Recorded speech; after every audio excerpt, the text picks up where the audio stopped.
Hey guys, ఈరోజు చందమామ కథ అంతా మన మంచికే. అనగనగా సింహపురి అనే ఒక రాజ్యంలో రాజుగారికి హ్యాండ్ కట్ అవుతుంది. అది రాజుగారు వచ్చి తన మంత్రితో షేర్ చేసుకుంటాడు. మంత్రి, ఇలా నా హ్యాండ్ కట్ అయింది అని. అప్పుడు మంత్రి, సర్లే రాజా, బాధపడకండి, అంతా మన మంచికే అనుకోవాలి అంటాడు.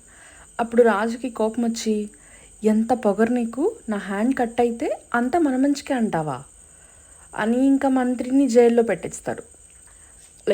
జైల్లో పెట్టేసేయండి అని చెప్పి ఆర్డర్స్ పాస్ చేస్తారు. అలా మంత్రిని జైల్లో పెడతారు. ఇంకా రాజు అలా వేటకు వెళ్దాం అని చెప్పి ఒక్కడే అడవి వేటకు వెళ్తాడు.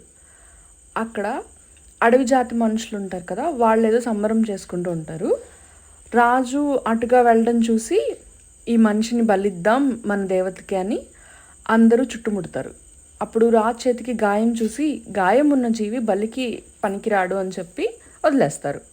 రాజు హ్యాపీగా రిటర్న్ వచ్చి మంత్రి దగ్గరికి వెళ్ళి చెప్తాడు, నువ్వు అన్నది నిజమే అయ్యిందయ్యా, ఈరోజు అడవికి వెళ్తే ఇలా జరిగింది అని అడవిలో స్కిన్ మొత్తం ఎక్స్ప్లెయిన్ చేస్తాడు. ఇంకా అప్పుడు మంత్రి కూడా హ్యాపీ ఫీల్ అవుతాడు. సరే, ఇప్పుడు నిన్ను జైల్లో పెట్టా కదా, అది కూడా నీ మంచికే అని అనుకుంటావా అని రాజు అడుగుతాడు మంత్రిని. అప్పుడు మంత్రి, అవును మహారాజా, నన్ను మీరు జైల్లో బంధించడం కూడా నా మంచికే జరిగింది అంటాడు. అవునా, అదెలా చెప్పు అంటాడు. అప్పుడు మంత్రి ఇలా చెప్తాడు, ఒకవేళ నేను జైల్లో లేకపోతే మీతో పాటు నేను కూడా అడవికి వచ్చేవాడిని. అప్పుడు గాయం ఉన్న మిమ్మల్ని వదిలేసిన అడవి మనుషులు నన్ను బలిచ్చేవాళ్ళు. సో అలా నేను సేవ్ అయ్యాను. ఇది కూడా నా మంచికే జరిగింది కదా అంటాడు.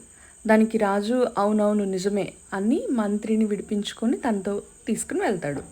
సో గైస్, ఈ స్టోరీ మోరల్ ఏంటంటే, ఎప్పుడైనా మనకి అనుకోని సిచ్యువేషన్స్ వస్తే అది నాకే ఎందుకు అయింది అని థింక్ చేసి కుంగిపోకుండా, మన మంచికే అయిందని పాజిటివ్ థాట్తో ఆ సిచ్యువేషన్ని ఎలా ఫేస్ చేయాలి అని పీస్ఫుల్గా థింక్ చేయాలి. ఓకేనా?